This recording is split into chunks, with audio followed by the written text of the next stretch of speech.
Welcome everyone to yet another Read ID webinar. This being our 7th. I looked at back and the first one was May a year ago. So we're almost a full year into COVID and into the webinars. So we do hope to see people face to face again. But in the meantime, this will have to do. And we've prepared a nice webinar for you. As always, the recording of the webinar will be available on our website. So you can look back and or maybe send to colleagues if you want to. And as always, you can ask questions to or speakers or guests via the chat, and we'll be happy to discuss those. And there will be some moderation for my colleagues there. So the theme of today is the value of certification. So we discuss what this means to the industry, to the identity verification industry in particular, how it can simplify your implementation processes, and also what it means for the audit responsibilities. So for our customers and partners and for us, and how this will help you. And let's be honest here, certification are not necessarily the sexiest or the most interesting subject that exists, right? So for many of us, this is a set of hygiene things, tick boxes you have to do. So we might touch upon this a little bit and see why we still do this, right? And why we think this is not just an obligation, but something that really adds value. To give a little bit of a spoiler there, with the Read ID perspective, we think it's not only important to be secure, but also to prove that we are secure, right? So to have external parties look at our security and make sure that we are secure and not just ourselves think that we are secure. So even if we wouldn't have an obligation, we'd still do audits, I guess. So the reason to do this now is because we went through quite some certification last year, headed by TÜV, which is also our guest here today. So we went from 1 to 4 certifications. So we'll discuss that a little as well. So why did we go from 1 to 4, and which one are those, and what value do they add for you? Our guest today is Clemens Wankel from TÜV. And he will explain, I guess, what's the most important of our new certifications, the IDaaS module certifications, and what they prove. And after Clemens, I will have a little chat with Clemens, and he'll present some of his view. Then our colleague and compliance officer Bob Hulsebos will join us for a discussion on what we've learned and on the value of certifications.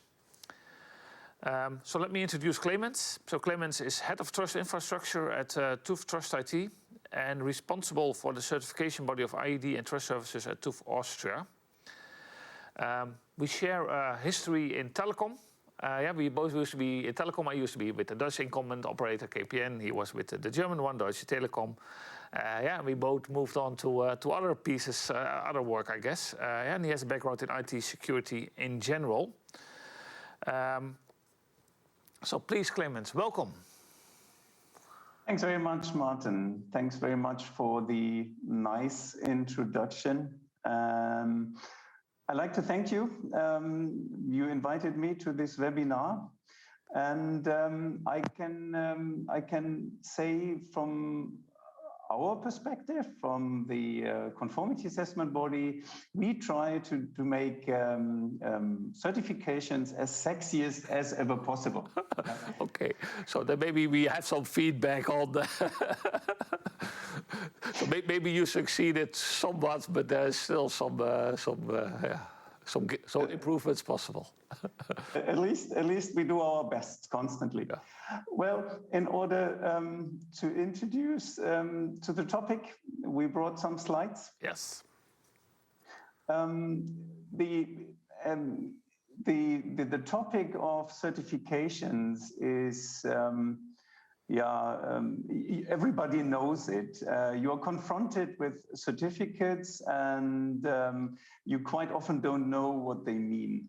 And in order to dig into the topic, I prepared some information now as a background first, and then I like to give you a clue on how to sort out the quality of a certification in order to understand what's behind and make the most use out of it. And with regard to the generics, I like to say, please keep in mind that before every certification, there's a investigation work which needs to be done. It's an audit, it's an evaluation, it's an assessment. And this work then is going to be certified at the end once the audit, the evaluation, the assessment was successful. And the subject of such an investigation can be everything, IT device, configurations of devices or systems, processes, even organizations. You know, all ISO 27000, that's an organization-based thing where you look at the information management system of an organization. That's also a certification Innovalor Read ID has. When we look at the IDAS certification, then this is a process-based thing. And what we do is we do this based on normative requirements. And that's another thing you should keep in mind. Every audit is, and every basement for a certification is a kind of normative document that can be legal, like the IDAS regulation, and can be normative like the underlying ETSI standards or ISO norms, for example. It also can be self-declared, but the important thing is it needs to be clear what the requirements are. Finally, it's the certification body you should have a look at. And the certification body should be skilled and, of course, accredited for what they're doing.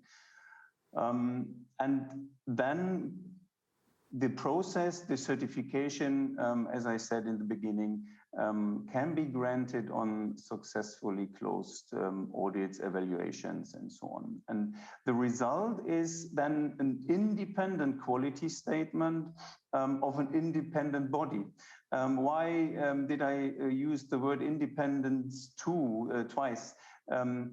I did that because the certification body is a quality control entity above what happened before throughout the audit. So there are other people, they are independent from each other, and they ensure throughout the certification process that audit, evaluation, or whatever was performed properly and according to the normative requirements. And this is the first independent, and then the body itself, of course, is independent from the entity you have under certification. So there, it's ensured by a normative base and the accreditation the body has, that there are no relationships with the certified company or organization who could influence the value of this certification. Next slide, please. Then the big question for all of us to ask is, when it comes to certifications, how can we distinguish actually between a poor certification statement and the real stuff? There are some easy questions I like to give you at hand to do thus distinction and to support then the quality of the true audits. And the first question you should ask is, what was the scope of the certification actually? I'd like to give you a quick example here. Imagine you have a product evaluation. Then typically not the whole product is put under the evaluation and is certified. It's a part of the product. And here it's the question you should ask: is the right part of the product audited and certified for me and my purpose? You can audit an HSM hardware security module just with regard to the look and feel of the box. But you can also audit and evaluate the security functionality. So both can be certified. Is it the color of the box which is interesting for you, or is it the content, the security which is inside? That's a question to ask and to think about. The next thing is, how deep did the audit go? Another example, let's stay with the products. If you think about a common criteria evaluation of a product, common criteria is a corresponding standard which is used for that purpose, then this standard defines several assurance levels, so quality levels you can audit the product against. And it's a huge difference if you look at a product which was evaluated at evaluation assurance level 1 compared to a higher level, let's say 5, which is a really big thing already. And that is another thing you should have a look at, because if you are looking for a component for a high security environment, then this should probably not be the starting level you are buying then, which should be certified. It should be a higher level. Third is the question, is the certificate issuer certified and accredited for what they are doing? And here it should be standard that there are proofs available for the accreditation of this entity. And that takes me to the last big thing: is there sufficient transparency? So are all these informations I was just talking about, are they publicly available, and can you somehow investigate on that? The company who received the certification would publish part of that, and the certifier as well is required to publish their part. And then if you put these information together, you should have the full picture. Next slide, please. And the last one. And then the resulting thing is, if you've checked all these out, then why do we have, or what's the value of a well-founded certification, and why can't the value of a certification not be underestimated, actually? Because the certificate and the content the audit and evaluation was based on is public. It's publicly available, and you should be able to review that and question it. So it's traceable. And it's therefore then known what the scope was. It's known what the criteria were. It's known whether the body who did the audit and certification work was a certified, accredited body and skilled enough to do the job. And all these in combination produces a lot of trust, actually, in the resulting certification. And therefore, the statement is true to say certifications are independent statements for compliance and trust in highly relevant features like quality, security, or in other special case when we look at read ID and the identification of natural person, it's the reliability against the requirements of the Audits regulation, which then is in special focus and looked at. And that's what certifications do and publicly state. Thank you, Clemens. Very clear. And what I hear you say is that, so you're basically, there's an auditor of the auditor, right? And although we was supposed to do a question on the end. There was one question already I saw coming in that relates to this. Is so how often are you recertified or re-audited? So how often do you have to go to some process to show that you are still a skilled and competent auditor? Yeah, we are audited ourselves once a year. Typically, it's scheduled in summertime, but that doesn't help. Our accreditation body shows up once a year, and what they do is they grab audits we did throughout the past period, and they investigate whether we followed the normative requirements throughout the audit, the assessment work, and throughout the certification work. So they check that all documents are available and all normative process-related requirements are fulfilled, all framing requirements are fulfilled.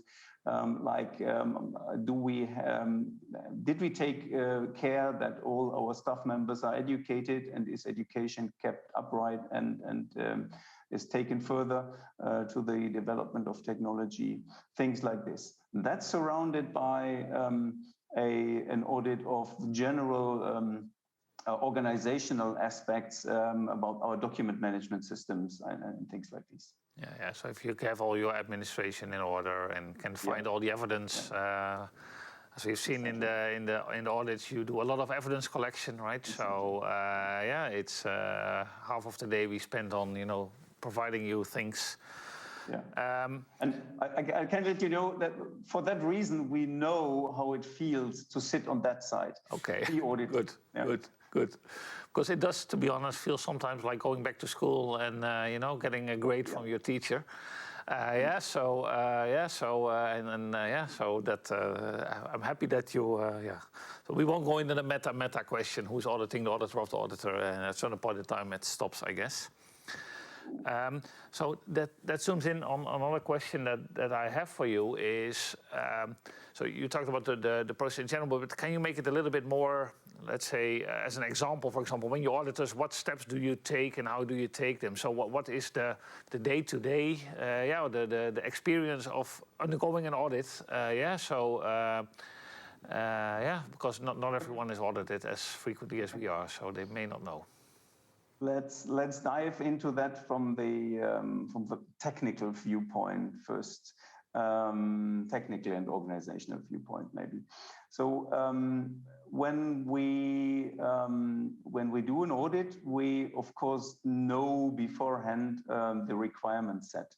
In our case, it's the legal requirements, the IDAS regulation plus relevant ETSI normative requirements, and depending on what the final EU member state is, the product is going to be used or the service is going to be used, we also, of course, consider the specific requirement sets of the supervisory body, of the national supervisory body of this member state or the member states the product is intended to be used for.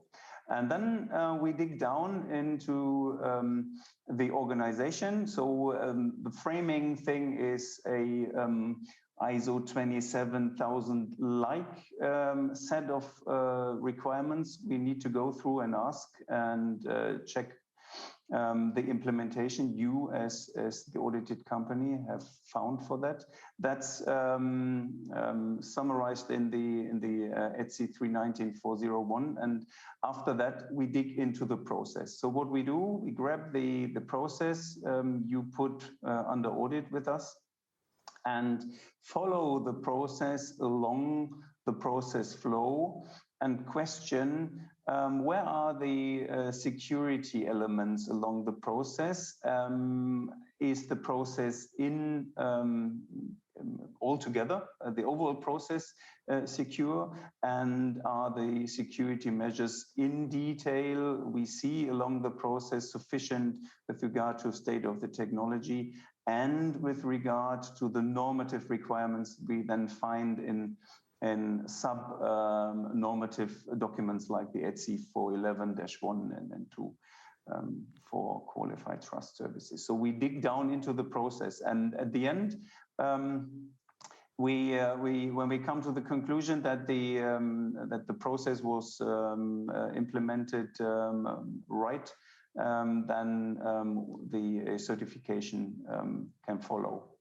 With regard to organization, it's clustered into stages. The first stage is we require your documents. So it's necessary to get an extensive set of documents to read through and see how the product, the service is specified, and where, again, the security elements are residing, and to check whether they are sufficient with regard to requirements and state of the technology. And that's the first stage one, document assessment. Once we're happy with this, we come typically on site. In Corona situations, we transferred that into remote video meetings, and we cross-check whether what was written is implemented. And if this is successful, the implementation follows the requirements, and the own documentation, then certification may follow. Yeah, may follow. Yeah, and then yeah, at least in my perspective, that stage two is, yeah, in stage one we send you a lot of documents, but that could be a paper reality, right? So, and in stage two, you look around and you ask and you talk to colleagues, and you yeah, so you kind of zoom in if we we didn't I don't know, paint the picture which wasn't the actual picture, right? So you look more at if we in reality do this. At least that's how I see this from my perspective. In fact, that's fully true. We need to see the process demonstrated, and we went through the processes in very close detail, looked at the bits and bytes throughout the presentation. We got from you the demonstration, and we also requested your own tests as an example. And that's, I can only agree with you, yeah, that digs deep into the process then, yeah. Yeah, and that's because sometimes, these are confusion I sometimes have with customer certification. They think you'd only look at the paperwork. No, you go one step further beyond the paperwork and look at what's realized. So let's zoom in a little bit on the specific certifications we have and what's relevant for Read ID, which is the IDO module certifications. I guess those are the most exciting for us. Yeah, so these are relatively new. So can you explain those a little bit and what they mean in the context of IDA services? Yep, sure, pleasure. We all, I think, we are a bit aware of the fact that the IDAS ecosystem is complex, and a trust service provider has to ensure that all requirements for the trust service he likes to provide are fulfilled. Now, there are specific areas where highly skilled entities, like Innovalor, for example, are available to support trust service providers with their specific services. In your case, ID document validation, in order to finally then identify a natural person to allow the person access to a qualified electronic certificate, for example, in order to ensure legally binding signing. And now the question is, if the trust service provider likes to involve such a highly skilled and specialized service provider like Innovalor with Read ID, how can they arrange that? And in the old days, what they did was they integrated the process provided by Innovalor in their organization, and then the requirement was to get the whole thing audited and certified. Now, with the modular certification of Read ID, that changes in a way that Read ID can be offered already with the statement, yes, we are eIDAS compliant here, and a trust service provider or a bank or whatever user you may have can implement the module without the requirement to rechecking whether eIDAS requirements are fulfilled. Because you already have this statement in hand. The only thing they have to do is they have to check out whether they properly interface to the module, and that's it. So it's a big advantage for the client side. They don't have to repeat the audit of the process, just the interfaces, and that's it. Yeah, and that makes sense. And what I notice in real and like in when we talk to customers, it's also they know beforehand we'll make that, right? So it's on one hand it's an efficiency thing. It's so they for them and for us, but it's also beforehand they it's kind of riskless, right? So they know we'll pass that and that audit. Well, for another supplier that would be very much the question. Yeah, and in fact, that's exactly true. So you don't buy anything in a closed box where you're not really sure what quality is inside and what features are inside. The features are specified, and as I said in the beginning, the stuff is public. The certification is publicly available, and you can read beforehand what you get, and that's the big advantage.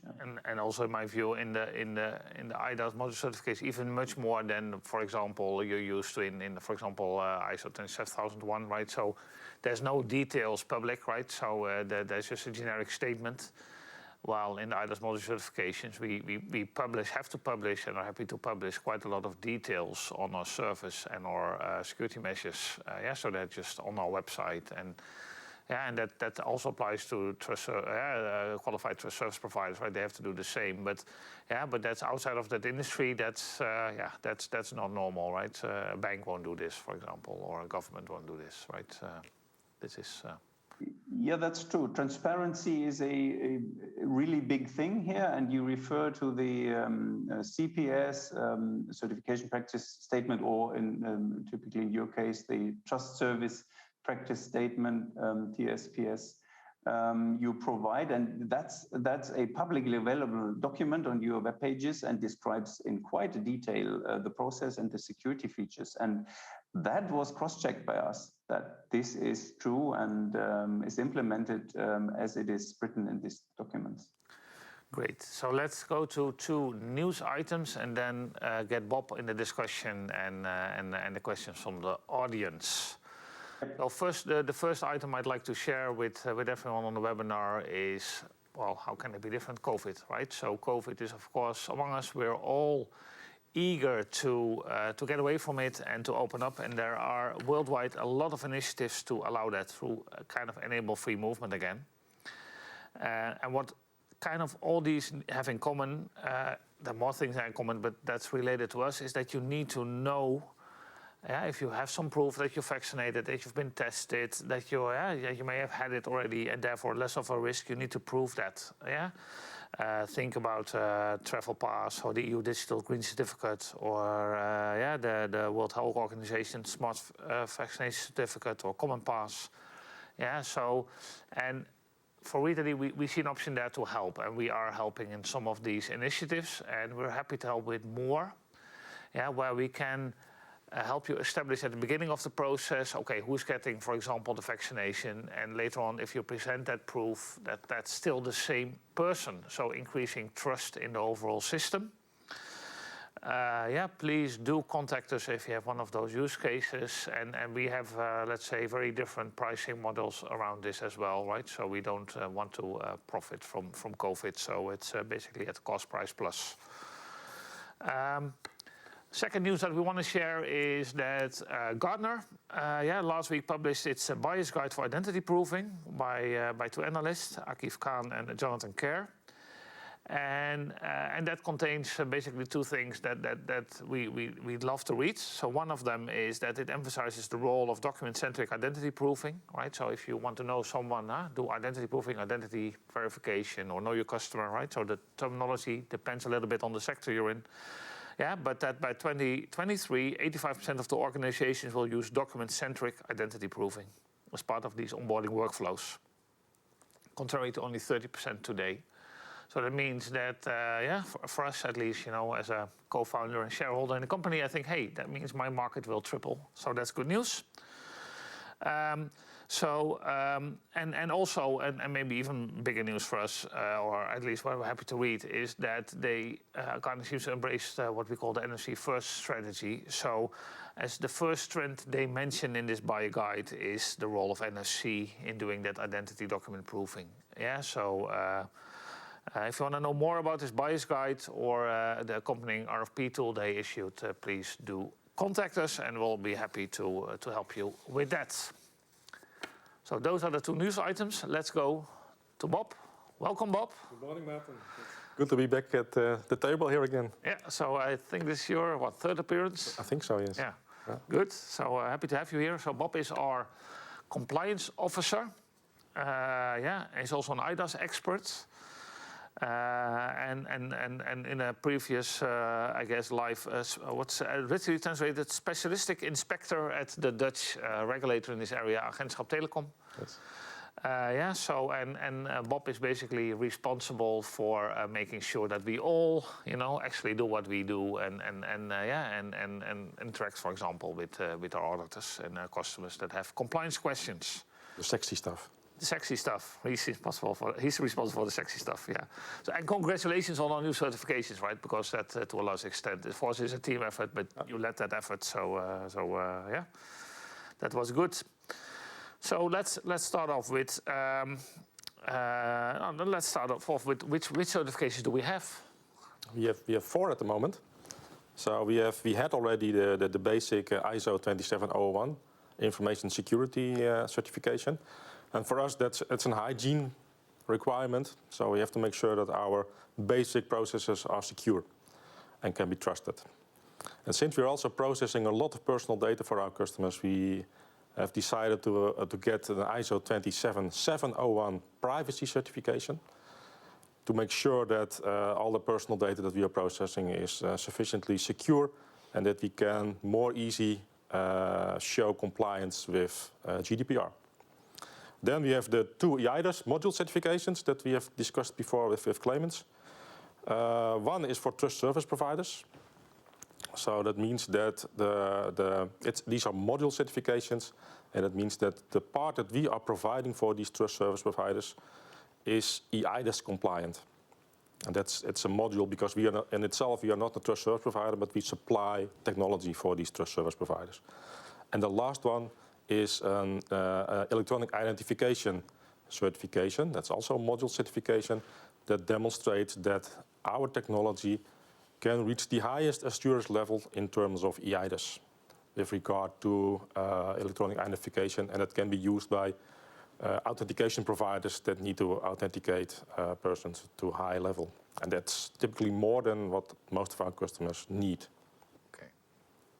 Yeah, I guess, but then so if you can have that level, then the level below is kind of implied to be okay as well. Yes.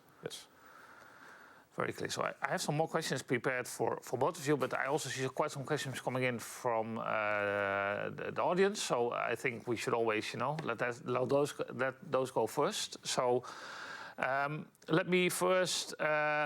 This question is perfect for claimants. A question from Deepak. Are the IDaaS high certificate for automated identity verification products available by BaFin for banking, right? So use cases for Germany, or put differently, so does that help us to certify that we can use Read ID for the BaFin-like rules that Germany has, the German financial regulator has?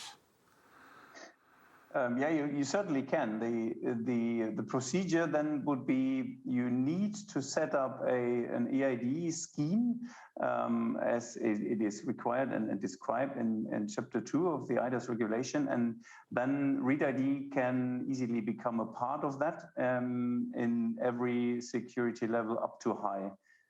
Yep. Okay, happy to hear that. A question, I guess, it's also for Clemens. Yeah, from Azahara, I hope I pronounced the name correctly. Are the IDAS module certification unified across Europe? So if we, so you're, let's say, partly Dutch, partly Austrian in the way we get that certification. But does that mean anything in, for example, the Netherlands or France? Yes, indeed it does. The philosophy here is, first of all, let's look at the accreditation bodies. So if the conformity assessment bodies, sorry. Once the conformity assessment body is accredited in a EU member state, they may audit all over Europe, and the audit results are accepted by all supervisory bodies. It's the prerequisite. Then when it comes to the question of the use of an conformity assessed service all over Europe, then the thing which needs to be kept in mind is the national supervisory body. So imagine ReadID goes into a service and from a trust service provider located in the Netherlands, then the supervisory body will have a look at the trust service provided, including, as I said, the module. And then the module needs, of course, to consider specific requirements the national supervisory body may have. And that's something, as I said in the beginning, we are taking care of that depending on the member state you like to use the service in those specific requirements are contained in the audit and are considered and are also then stated in the conformity assessment report. Okay. Yeah, I think it's the overall goal of EIDAS to harmonize electronic identification and trust services across Europe. So if you have that, if you have a certification, EIDAS certification, it must be valid across the whole of Europe. Yeah, but does that mean, so that's the goal, right? But is that achieved, you think? I think yes. I think here is the evidence that an Austrian TÜV auditor and conformity assessment body does the audit. And it's reused for our customers in the Netherlands, in Belgium. So I think we prove already that it works. Okay, and that's a nice bridge to a question that I guess I have primarily for Bob. So we talked a little bit on what it is, the certifications. We talked about what it means to our customers. But what does it mean for us? So why should we, as Invala ReadID, care for these certifications? That's a good question. I think it provides us three benefits. I think the most important benefits is that it reduces our audit overhead. So if we have, let's say, 10 customers that are under a heavy audit regime, like EIDAS or AML in the financial sector, then these customers will audit us. And if we don't have these certifications, then it will take us a lot of time to get through these audits all the time. So now we can show the certificate, like Clemens explained in his presentation, and it's done in 2 hours, for example. At the beginning of the year, we were audited for a trust service provider, one of our customers. And so that meant that we also had to be audited. And the whole audit for our part took us 2 hours. And how long would it have taken us, including like preparations and 2 or 3 days. For a single customer. So it allows us to scale up more in terms of customers. Another benefit I would say is it provides us a unique selling point at the moment. So we are the only, for as far as I know, identity verification provider that has such a nice package of certifications, including ISO and EIDAS. So that provides us a unique selling point and a competitive advantage over our competitors. And the last thing I would say that, and that's related to the second benefit, is that it will ease the sales process. It will make it more efficient, shorter sales development processes, because we can show our certifications to our customers that take away a lot of questions and concerns from their part. Yeah. And that helps us also. Yeah, and I think that makes sense, right? And that's, I guess, you worded it very well why we did that. I would like to add a fourth one, which is scalability of our business. So you pinpointed the efficiency, but even, so that's a cost thing. But to be honest, I wouldn't be able to find enough auditors and enough compliance officers. You know, if we have, for example, 100 of these customers and they all take like 3 days, So we would have 300 working days a year of audits. So it just at a certain point in time doesn't scale for us. So we have to do something else. And this getting these certifications kind of proactively, instead of doing this as part of what the customers do, that helps us. Okay, so I think we have time for 1 or 2 more questions. So let me see. Okay, so maybe one that's close to my heart, and I think is also close to your hearts, is so we talked about the efficiency of having the certificates for our customers, but then we have 4, and no doubt we'll have a 5th or a 6th in a while. Because we can always continue. These certifications kind of overlap, right? To be honest, with all respect, I think like 75%, I think, hey, I've seen this before, I've done this before. So Clemens, can you say a little bit on how you see that and how to handle that? And and in fact, that's an issue, and we are monitoring this situation, and we're aware of this situation since several years, and we were questioning us. How can we support our clients we have under audit to find synergies here? And what we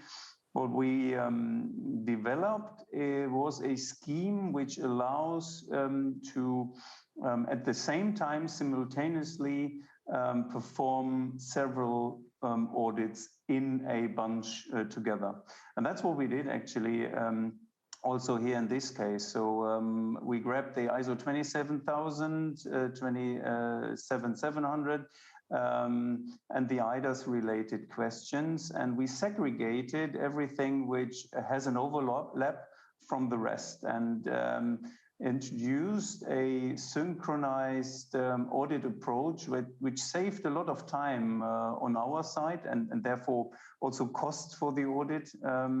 We would have had to invoice otherwise.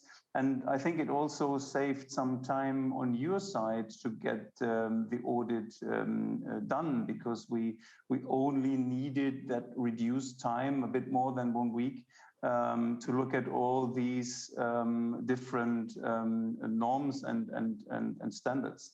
The end internally with us is exactly as you would have expected for a normal ISO 27000 audit as well. So you receive the same certification documents, and the outcome is on the same high level. Yeah, and if I translate this a little bit to what this means for our customers, because we are a cross-vertical company, right? So we work in lots of verticals, and to be honest, in my view, they each tend to have their own preferred certification. Some of them are generic, like ISO 27001, but some of them are not, like the IDAS module. They're really aimed at digital signatures. But even if there's another one, so that we don't have yet, or may never get because it's not worth it for us, there will likely 80% overlap, right? So we can even, for those customers, we can even provide an efficiency by saying, hey, but these, you want these 100 things, but these 80, TÜV already audited, we have the certificate, TÜV checks that we actually do this, they repeatedly do this, right? So it's not a one-time, it's not a one-time showing that we have it, but it's a continuing process. And and then also save a lot of time so we can only address that other 20, and maybe also go from like a week audit to half a day audit, which then for us scales and from an economic perspective makes sense as well. Okay, we're kind of up on time, so I want to thank Bob. Thank you for joining us. Oh, welcome. I'm sure we'll see you again. Clement, thank you a lot for joining us. As we discussed before the meeting started, your office isn't that far away from here. You could have easily driven here. It's true. Yeah, in normal life. So maybe next time you can drive here and join us in the studio. I really appreciated the time you took and to clearly explain us and the audience and the value of certification and what you did for us. So thanks. Pleasure. Thanks for inviting me. Okay. So before we close off, I'd like to mention we're planning again to do live events after summer in September, right? So whether that will really happen, we don't know, but we're hoping and we're planning for it. Which means that, amongst others, we can visit us at the Money 2020 in Amsterdam and Identity Week in London. So I do hope to see some of you there. Do subscribe to our newsletter, etc., if you want to make sure that you are aware where we are, and also get invitations for other webinars. So thank you for attending, and feel free to contact us for more questions. If there are questions that are important and we didn't get around to, email them to us. And as said in the beginning, the recording will be available on the web afterwards. For now, stay healthy and keep on innovating. Thank you. Goodbye.